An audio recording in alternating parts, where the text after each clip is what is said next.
MCD में आम आदमी पार्टी की सरकार थी। इन्होंने जो भी पास किया उसको लागू नहीं किया। अगर इनकी सही मंशा थी, इनकी सही नीयत थी, तो इनको तुरंत उसको लागू भी कर देना चाहिए था। वैसे विपक्ष ने अब माया महल को घेर लिया है, हालांकि उस पर काम रुक गया, लेकिन उस पर आप क्या कहना चाहोगे? ऐसा ही है, कोई शीश महल की तरह कोई नहीं है, बेकार की बात कर रहे हैं कि माया महल। जो दिल्ली के सफाई के कर्मचारी हैं, हमारे ब्लू कॉलर लोग हैं, उनके लिए क्या रणनीति चल रही है बीजेपी में? जो भी बेहतर से बेहतर होंगे कर्मचारियों के लिए, वो उन्होंने हमेशा हमारे भारतीय जनता पार्टी ने किया है। पहले भी कर्मचारियों के हित में ही हमेशा भारतीय जनता पार्टी ने भलाई के काम किए हैं और आगे भी करेंगे। नमस्कार, मैं प्रेमा प्रियदर्शनी और आप देख रहे हो अपना खुद का डिजिटल प्लेटफॉर्म सक्रिय भारत। जी हाँ, यहाँ पर हम ताज़ा और निष्पक्ष खबरें लेकर आते हैं, लेकिन मैं एक निष्पक्ष पॉडकास्ट लेकर आई हूँ जिसमें हम बुनियादी दिल्ली के ढांचों पे बात करेंगे। सबको पता है कि बरसात होते ही दिल्ली में ऐसा जल भरा हुआ है कि लोगों को तकलीफ का सामना करना पड़ रहा है। हर एक आम जनता चाहती है कि उनको उनके क्वेश्चंस का जवाब मिले कि आखिरकार बारिश में भराव क्यों है, आखिरकार सड़कों पे भराव क्यों है, क्यों उन्हें हर चीज़ में तकलीफ का सामना करना पड़ रहा है। कुछ बुनियादी ढांचों पे बात करने के लिए आज हमने आप ही के लिए बुलाया है अपने स्टूडियो में एक नगर पार्षद मोनिका गोयल जी को, जो कि आपके सारे क्वेश्चंस का जवाब देंगी। तो बहुत बहुत स्वागत है मैम आपका। नमस्कार। हमारे पॉडकास्ट में तो मैम हम सारे मुद्दों पे बात करेंगे, लेकिन सबसे पहला क्वेश्चन जो मेरा है वो ये है कि आखिरकार आपको राजनीति में आने की प्रेरणा कहाँ से मिली और क्या है आपकी राजनीतिक दृष्टिकोण? देखिए, बचपन से जो मेरा लगाव था कि मैं किसी की भी मदद करूं या हेल्प करूं, बचपन से ही मेरा ये लगाव रहता था। किसी को भी जरूरत है और मुझे अगर कोई सामने ऐसा आ गया, मेरा कोई भी ऐसा वाकया कई बार आया मेरी जिंदगी में जिससे मुझे लगा कि मुझे इनकी मदद करनी चाहिए। उसके बाद आफ्टर मैरिज, शादी के बाद मैं जैसे बुजुर्ग हेल्प के लिए आते थे कि मैम ये हमारा 15 अगस्त का कार्यक्रम है, आप जरा हेल्प कर दीजिए, हमारे यहाँ पे झंडा वगैरह लगा दीजिए और पार्क में हमारी प्रोग्राम थोड़ा सा आप देख लीजिए। उनके लिए मैं स्वयं से, घर के सामने ही पार्क है, उनके लिए मैं प्रोग्राम थोड़ा सा आयोजित कर देती थी, खुद स्वयं से आगे बढ़ करके। और 15 अगस्त के दिन हम झंडा फहराने का काम करते थे। साथ ही और जो मतलब सोशल जो एक्टिविटीज, जैसे वहाँ पर छोटे छोटे खाने अरेंज करना, बनाना, खुद से बनाना, वो सब काम मैं उनके लिए कर देती थी। और आज भी मुझे निगम पार्षद बनने के बाद भी मुझे आज भी याद किया जाता है कि मैं झंडा लगा दीजिए हमारा। तो ऐसे ही मतलब कभी भी अगर जरूरत पड़ी तो धीरे धीरे फिर इसका रुझान बढ़ता चला गया। कहीं मुझे संघ में अगर मुझे लगा कि वहाँ पर जैसे पूर्णिमा पे अवसर पे खीर बनाई जाती है, तो स्वयं से मैंने उस टाइम पे खीर बनाई थी उनके लिए। आज भी खाने या कोई भी ओकेजन होता था या कहीं भी ऐसा सहयोग होता था, उसके साथ साथ फिर राजनीति के अंदर धीरे धीरे मतलब लोगों ने ही स्वयं से कहना शुरू किया कि आप राजनीति में भी लोग कीजिए। उससे पहले जैसे आस पड़ोस के काम हो गए, फिर गली के काम हो गए, फिर मोहल्ले के, ऐसे मतलब बढ़ते चले गए। मतलब और हमने आवाज उठाने भी शुरू करी मिल करके, और एक समूह बनाया हमने महिलाओं का पहले, और महिलाओं के एक छोटे से समूह से शुरू करके आज एक विश्वास फाउंडेशन संस्था के तहत हम टीम में काम कर रहे हैं। और साथ ही मैं निगम पार्षद के रूप में आज भारतीय जनता पार्टी ने मुझे अवसर दिया संगठन में, तो मैं निगम पार्षद बनी और अपने क्षेत्र में लगातार काम कर रही हूँ। हम सक्रिय हैं, यानी ये कहना गलत नहीं है कि कारवां जुड़ता गया और लोग हम बस एक छोटे से हेल्प के लिए सोचे थे, बट हम यहाँ तक पहुँच गए। बिल्कुल। एंड जो भारतीय जनता पार्टी की एक रूपरेखा है, मुझे ऐसा लगता है कि जब वो देखते हैं कि कोई कार्यकर्ता बहुत ज्यादा एक्टिव है तो उसको सीएम भी बना देते हैं। वही एक लाइन है ना कि जो ताकपट्टी बिछाता है उसके लिए खुद एक दिन राजमहल सजता है। तो ये तो है। मैम, अभी जो आम आदमी पार्टी है, रिसेंट की बैठक में उन्होंने बहुत सवाल उठाए 12,000 अस्थायी कर्मचारियों को स्थायी करने के लिए, तो इस पे आपकी बैठक कैसी रही और वहाँ क्या हुआ? देखिए, पहले अभी हमारे जैसे मेयर साहब बने, उससे पहले इन्हीं गई आम आदमी पार्टी का मेयर था जी। एमसीडी में आम आदमी पार्टी की सरकार थी और और इन्होंने जो भी पास किया उसको लागू नहीं किया। अगर इनकी सही मंशा थी, इनकी सही नीयत थी, तो इनको तुरंत उसको लागू भी कर देना चाहिए था। ये मुद्दा क्यों बना रहे हैं बेकार का? अब जैसे हमारी राजा इकबाल जी मेयर बने हैं और इन्होंने ये जो मुद्दा लेकर के आए, ये बेसिकली क्या है कि दिल्ली का जो अहम हमारा मुद्दा था उस टाइम, जो हमारी बातें हमने उठानी थी सदन में, हम निगम पार्षदों ने मिल करके, हमारा अहम मुद्दा था आने वाली बारिशों के अंदर जो लोगों को परेशानियां आने वाली है उससे कैसे हम निजात मिले। कहीं हमारी नालियां अभी तक साफ नहीं हुई हैं, बड़े नाले, कहीं उनकी सिल्ट नहीं निकली है, कहीं आप सड़क पे जाएं तो वहाँ पर अभी भी कई ऐसी सड़कों का भी निर्माण बाकी है। तो वो सब अहम मुद्दे हमने वहाँ पर बात करनी ही थी, लेकिन इन लोगों ने दिल्ली की काम करने की कभी भी इनकी इच्छा नहीं है, ना कभी इनकी मंशा है। इन्होंने सिर्फ इसको बेबात, अगर इनको 12,000 कर्मचारियों को पक्का करना था तो किसने रोका था? इनको किसी ने भी नहीं रोका। इनको 12,000 कर्मचारी पक्के कर देने चाहिए थे। तो ये बेकार की बात कर रहे हैं। दूसरा कह रहे हैं कि दलित विरोधी भाजपा, नारे लगाने से हम दलित विरोधी तो नहीं हुए, और दलित विरोधी मानसिकता से भरे हुए तो ये आम आदमी पार्टी है। इन्होंने दलितों के लिए क्या किया है जो किस मुंह से ये बात करते हैं दलितों का नाम लेकर के? ये सिर्फ हमेशा केजरीवाल ने दिल्ली की जनता के साथ धोखा किया है। इनके जो बड़े नेताओं ने, मंत्रियों ने दिल्ली की पब्लिक को लूटा है, लूट खसोट करके इन्होंने अपना शीश महल बनाया है। इन्होंने सिर्फ अपना दिल्ली की जनता को शराब में डुबो दिया। शराब माफियाओं के साथ मिल करके इन्होंने गोरख धंधा किया, उसी से इन्होंने अपना शीश महल खड़ा किया। और इसके अलावा केजरीवाल ने किया क्या है? बड़े बड़े विज्ञापन पे इसने अपना दिल्ली की जो जनता का टैक्स का पैसा है सारा विज्ञापनों पे लगा दिया। उसके अलावा इसने दिल्ली की जनता के लिए अगर कुछ किया होता, आज हमारी रेखा गुप्ता जी, मेरी बड़ी बहन है और हम सब की, वो आज दिल्ली की सड़कों पे उतर रही हैं। रात के 2 बजे भी आप देखेंगे तो दिल्ली की सड़कों पे नजर आएंगी वो, और वो बेहद परेशान भी हैं कि दिल्ली को लेकर के, कि जो हाल बना करके जो ये लंदन बनाने की बात कर रहे थे, वो दिल्ली को कैसा स्वरूप दे करके हमें दिया है इन्होंने, किस स्वरूप में हमें दिल्ली को दिया है बाप। तो हम ये तो नहीं कहते कि हम दिल्ली को लंदन बनाएंगे, लेकिन हमारी रेखा जी जो मुख्यमंत्री हैं वो ये कहती हैं कि हम दिल्ली को दिल्ली बनाएंगे, और जल्दी ही इस पे काम शुरू हो रहा है।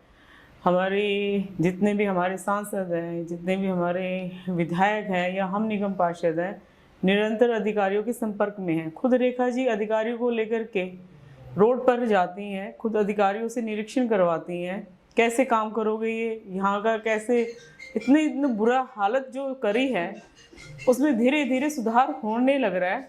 वो पब्लिक को दिखाई भी देगा, निश्चित रूप से दिल्ली बदलेगी जी।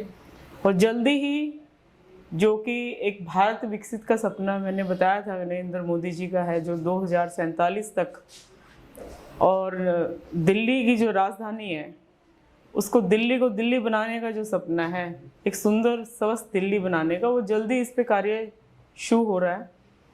और हमने यमुना जी को, मैया हमारी माता है, इन्होंने जो भी वादे किए झूठे किए, इन्होंने कोई भी काम नहीं किया उस पर। महिलाओं के लिए बसें कहाँ था, आज बसें देवी के नाम से आ रही हैं रोड पर, लेकिन इन्होंने कुछ भी तो काम नहीं किया। बसों के नाम पर बसें ही नहीं थी। तो सब कुछ ऐसा इन्होंने जाल बुना दिल्ली के लिए कि दिल्ली को लूट खसोट का इन्होंने अड्डा बना दिया अपने लिए, और दिल्ली को नरक में, गर्क में डाल दिया इन्होंने दिल्ली को। तो आने वाले टाइम में जितने भी हमारे विधायक, जितने भी हमारे सांसद और हमारी रेखा जी जो मुख्यमंत्री हैं, या जितने भी हमारे शीर्ष नेतृत्व के जितने भी नेता हैं, वो सभी निश्चित रूप से दिल्ली को एक साथ मिल कर के काम कर रहे हैं, और निश्चित रूप से आपको देखने को मिलेगा हमारी दिल्ली जल्दी ही बदलने वाली है। मैम, आपने माननीय मुख्यमंत्री जी का नाम लिया, तो मैं ये जानना चाहती हूँ कि जैसे आपका जो दिल्ली के प्रति लगाव है, अपने लोगों के प्रति। तो आप रेखा गुप्ता मैम से मिली और मिलने के बाद आपकी और उनकी दृष्टिकोण जो है वो लोगों के लिए करने का वो कितना मैच किया और क्या बातें हुई? देखिए, अभी उन्होंने अपना मुख्यमंत्री पद भी दिया है जी दूसरा उन्होंने मिलती हुई बड़े अच्छे तरीके से मिलती हैं सबसे, जी बड़े प्यार से।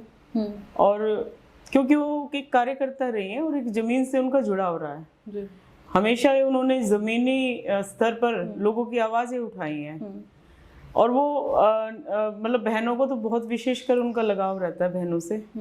और क्योंकि वो खुद एक महिला मुख्यमंत्री हैं और उनका यही दिशा रहती है कि भी काम क्या है, मतलब मेरे काम लेके आए हैं तो बताइए क्या काम है। और निश्चित रूप से उसको करने का भी वो पूरा प्रयत्न करती हैं। उससे जब वो मुख्यमंत्री थी मैं उनसे तब भी मिलती थी, कोई भी काम हुआ हमेशा ही वो मतलब उसका जवाब भी देती थी और काम करवाने की कोशिश भी करती थी उस काम को, जब तो वो मुख्यमंत्री थी भी नहीं। और आज भी वैसे ही है। अच्छा मैम, जैसे अभी विपक्ष जो है, जैसे शीश महल का बहुत नाम आता है, वैसे ही विपक्ष ने अब माया महल को घेर लिया है। हालांकि उस पे काम रुक गया, लेकिन उस पे आप क्या कहना चाहोगे? देखिए, कोई माया महल नहीं, बेकार की ये बातें हैं जी। एक सिंपल जो मुख्यमंत्री का एक मतलब होना चाहिए, एक रहने का जो सभी मंत्रियों के लिए प्रोवाइड है, ऐसा ही है। कोई शीश महल की तरह कोई नहीं है। बेकार की बात कर रहे हैं कि माया महल, वो सब मिथ्या और बेकार की बातें हैं। कोई माया महल नहीं है। वैसे ही कि भाई ठीक है, लोगों को कुछ ना कुछ इन आम आदमी पार्टी वालों ने कुछ ना कुछ मिथ्या जाल बुनना है तो बुनने की कोशिश करेंगे, लेकिन ये पब्लिक, दिल्ली की जनता है, सब जानती है कि सिंपल उनको रहने का एक जब मुख्यमंत्री बनी है तो लोग इतने पूरी दिल्ली के लोग उनसे मिलने आते हैं, बात करते हैं। तो कोई माया महल नहीं दिखाए ना, वो माया महल क्या माया महल, बेकार की बात है ये सारी। अच्छा मैम, जैसे जब बीजेपी आई तो पूर्ण बहुमत से आई है, ठीक है, और अब आगे बीजेपी फिर से पूर्ण बहुमत से आए, इसके लिए रणनीति क्या चल रही है? बुनियादी ढांचे जो हैं, क्योंकि आप देख रहे हो कि जब बारिश हो रही है तो गड्ढे बिल्कुल ही ऐसे हैं कि लोग गिर रहे हैं उसमें। बारिश की वजह से मतलब एक दिन की बारिश में ही लोगों की हालत खराब हो गई। मैं खुद ही जब ऑफिस से घर जा रही थी तो मैं रात को 11 बजे पहुंची थी बिकॉज ऑफ बारिश। तो बहुत ही अहम मुद्दा बन के रह गया है ये। तो आप इस पे क्या रणनीति चल रही है? देखिए, सड़कें बनाई जा रही हैं, लगातार सड़कों को बनाने का काम निरंतर जारी है।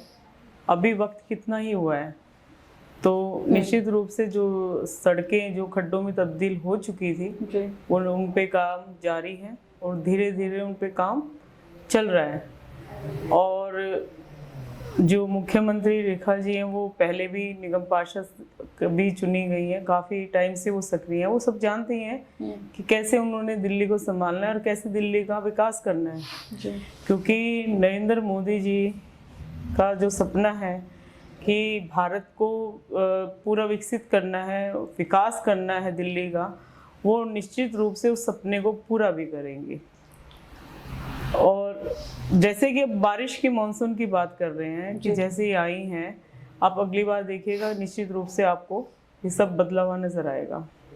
अच्छा मैम, जो दिल्ली के सफाई के कर्मचारी हैं, हमारे ब्लू कॉलर लोग हैं, उनके लिए क्या रणनीति चल रही है बीजेपी में? देखिए, हमारे जो सफाई के जो कर्मचारी हैं, ये तो मेयर साहब और ये इनका ही वो है मामला जो दिल्ली का जो देख रहे हैं।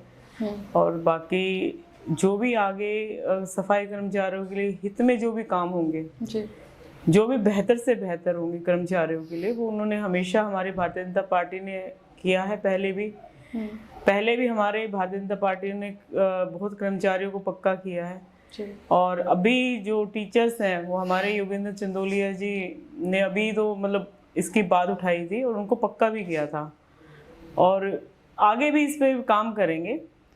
और कर्मचारियों के हित में ही हमेशा भारतीय जनता पार्टी ने भलाई के काम किए हैं और आगे भी करेगी। तो मैम, ये कहना गलत नहीं होगा या सही है क्या आप बताओगे कि जो ब्लू कॉलर लोग हैं उनकी जिंदगी पहले से अब बेहतर होगी? अब जो सरकार है उनकी कुछ रणनीतियां हैं, यानी उनके लिए, ब्लू कॉलर लोगों के लिए?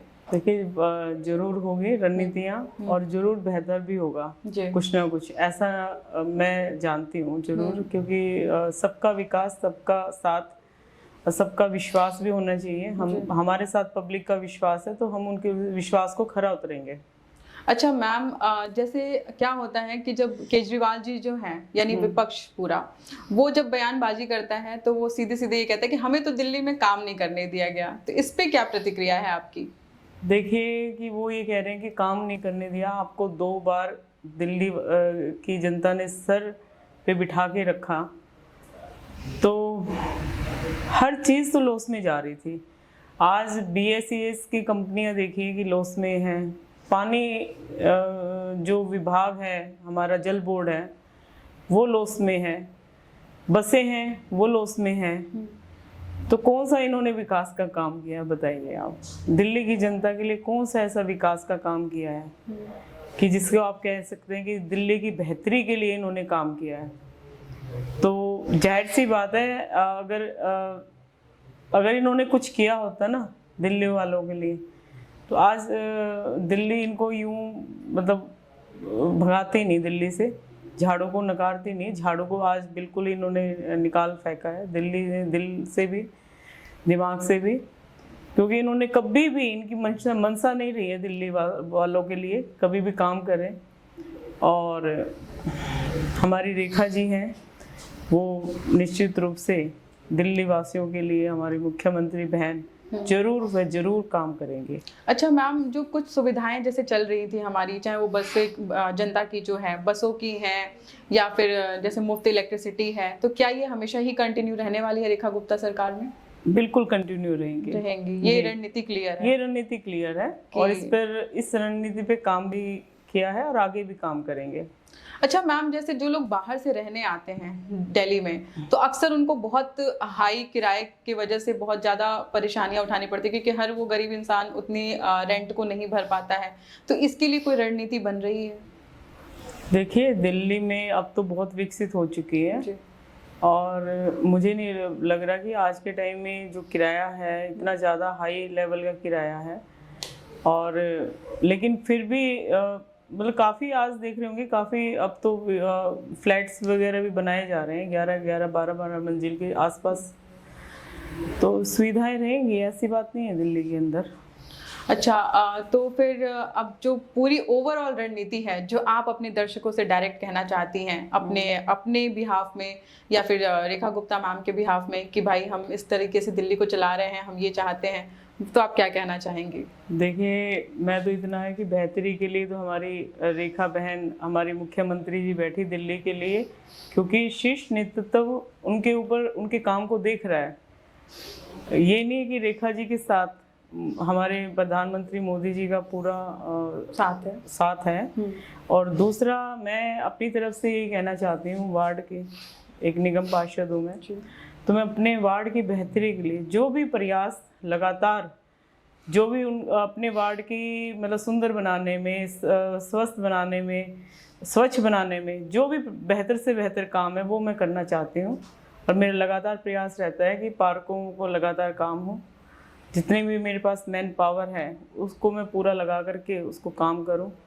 आज मतलब यही है कि गली नाले सिल्ट जैसे मैंने निकाली है, तो मेरे वार्ड में एटलीस्ट मेरा यही था कि मानसून से पहले सब जगह की सिल्ट मैं निकाल चुकी थी। अच्छा, जैसे GH 12 है, 14 है, 9 है, नागिन लेक अपार्टमेंट है, या और भी कई जगह ऐसे फ्लैट्स वगैरह के एरिया की सबकी सिल्ट की मैंने सफाई करवा दी थी। दूसरा जो देखिए कुछ तो कर्मचारी, सरकारी कर्मचारी, उनसे काम लेना पड़ता है, काम करवाना पड़ता है, अधिकारियों को सख्ती से काम लेना पड़ता है आपको, तब अधिकारी काम करते हैं। तो वो मैं हमेशा अधिकारियों को सख्ती से निर्देश देती हूँ और काम भी लेती हूँ उनसे। और दूसरा मेरे पास पार्क हैं, उनमें अच्छे अच्छे, अभी मैंने जहाँ भी मेरा राउंड होता है मैं साथ ही पेड़ पौधे सुंदर वाले, जो पक्के पौधे हैं सुंदर फूल वाले, वो मैं लगाने का प्रयास करती हूँ, उनको सुंदर बनाने का और भी प्रयास रहेगा। तीसरा अभी जैसे मुख्यमंत्री रेखा जी के बजट से जो भी बजट मिला है तो मैं रोड बनाने का काम है, साथ ही जो मेरे विधायक हैं उनका भी मेरे को हमेशा सहयोग मिलता है, उनके साथ मिल करके हम निरंतर अब मेरे वार्ड की जो हम प्रगति कर सकते हैं वो निरंतर प्रगतिशील और प्रगति करेंगे। जो भी वार्ड में जो भी काम है, या समय पर दवाइयाँ डलवाना, रेगुलर दवाइयाँ हैं, मलेरिया ना फैले। अभी तक टचवुड मेरे यहाँ पर एक भी केस डेंगू का नहीं हुआ है मेरे वार्ड में, तो ये मुझे बड़ी मतलब खुशी होती है। और दूसरा मेरे पास जैसे लाइट्स का काम है, तो काफ़ी हद तक मैं लाइट से लगवा चुकी हूँ। हाई मास्क लाइट पे जहाँ पर भी ये रिपेयर है या नई लाइटें लगवाना है उस पर भी काम लगातार चालू है। तो जहाँ पर अंधेरा मुक्त मेरा वार्ड हो, कहीं पे भी ऐसा ना हो कि कहीं पे भी अंधेरा हो जी, तो आने वाले टाइम में और भी इसके लिए और भी अच्छा काम किया जाएगा। तो मैम आप हर बुनियादी ढांचों पे काम कर रही हैं, चाहे वो डेंगू हो, मलेरिया हो, बिल्कुल, प्लांटेशन कहीं भी हो। क्रिएशन सेंटर बनवाना है उस पर भी लगातार काम जारी है। कहीं मतलब फुटपाथ टूटे हुए हैं पार्कों में, उनको रिपेयर करके उनको ठीक करने का काम है। कहीं नए फुटपाथ बनाना है, तो ये बहुत ज़रूरी है। तो इसमें लगातार वर्क का मतलब है वर्किंग में। तो यानी आप बुनियादी ढांचों से एकदम जुड़ी हुई हैं, लगी हुई हैं और कार्यरत हैं और सक्रिय हैं पूरे तरीके से। तो जब भारतीय जनता पार्टी जब होती है, जब मेरी पार्टी ने मेरे ऊपर विश्वास जताया तो मैं भी उनके विश्वास पे खरा उतरने का पूरा प्रयास ही नहीं, हमेशा प्रयत्नशील हूँ और प्रयत्न हमेशा करते रहूंगे। मैम जैसा आप बता रहे हो कि आप हर बुनियादी ढांचों से जुड़े हो, चाहे वो डेंगू के लिए हो, मलेरिया के लिए हो, प्लांटेशन के लिए हो, या फिर बारिश में आपने जैसे पहले से ही अपने एरिया को सिक्योर कर लिया था। तो जो बीजेपी है वो अपने जो कार्यकर्ता होते हैं और जब वो देखती है कि भाई ये हमारे जनता के लिए एक्टिव हैं, तो हमेशा वो एक ऐसा चेहरा निकाल के देती है मुख्यमंत्री के तौर पे। तो क्या ये कहना गलत नहीं होगा कि 5 साल बाद हम आपको भी देख सकते हैं एज अ मुख्यमंत्री, क्योंकि आप इतने अच्छे तरीके से एक्टिव हैं? देखिए, मैं इस बात को तो नहीं कह सकती, मैं एक निगम पार्षद हूँ और ठीक है ये शीर्ष नेतृत्व तो देखता है, लेकिन मैं इतना ही है कि मैं अपने पार्षद के काल को अच्छे से काम कर सकूं और निभा सकूं जो मुझे दायित्व दिया है पार्टी ने। उससे पहले भी मेरे पास दायित्व रहे हैं, उनको भी मैं हमेशा ही मैंने अच्छी तरह से उनका निर्वाह किया है। और साथ ही मैं ये बताना चाहती हूँ, अभी जैसे आज एक विश्वास फाउंडेशन के तहत जैसे अभी 30 का कार्यक्रम है, बहुत भव्य लेवल पे आयोजित किया गया है बहनों के द्वारा। और साथ ही हम जैसे तीर्थ यात्रा का आयोजन करना है, साथ ही कभी अभी हमारे जो ये पारंपरिक पर्व हैं जो कि सभी खुशियों से मनाते हैं, 16 श्रृंगार करती हैं बहनें तीज पर, और भाई बहनों का भी त्योहार है कि बहनों के यहाँ कोथली लेकर के भाई जाता है, तो हम इस पर्व को बड़े सुंदर से आयोजित करते हैं। अब आने वाले टाइम में जैसे हमारा डांडिया का कार्यक्रम रहता है जी, क्योंकि नवरात्रि का पूरे देश भर में बड़े धूमधाम तरीके से बनाया जाता है, तो ऐसे समय समय पर हम मतलब वो भी कार्यक्रम करते ही हैं। मैंने बताया था वो मेरा बहुत पुराना हमेशा रहा है, उसी की वजह से शायद भगवान की मेरे ऊपर कृपा रही है और हमारी पार्टी की भी। तो हमेशा ये काम मैं हमेशा करती रहूँगी जब तक मेरे मतलब भगवान ने मेरे को ये शक्ति बना के रखे, ऊर्जा बना के रखे, मैं हमेशा ये काम करते रहना चाहती हूँ। यानी आप पदवी के लिए नहीं, आप बस जनता में जुड़े हुए हो और आप उस काम को करते रहना चाहते हो ताकि आप जनता से जुड़े रहो हमेशा। तो मैम ये तो आपका हमने लाइफ का एक्सपीरियंस राजनीति का सुना और सारी चीज़ें आपने हमें बताई, तो मैम ने हमें बहुत बहुमूल्य टाइम दिया है और मैं उम्मीद करती हूँ जनता कि आपको ये पॉडकास्ट पसंद आया होगा, क्योंकि हमने आपके हर एक क्वेश्चन को उठाने की कोशिश की।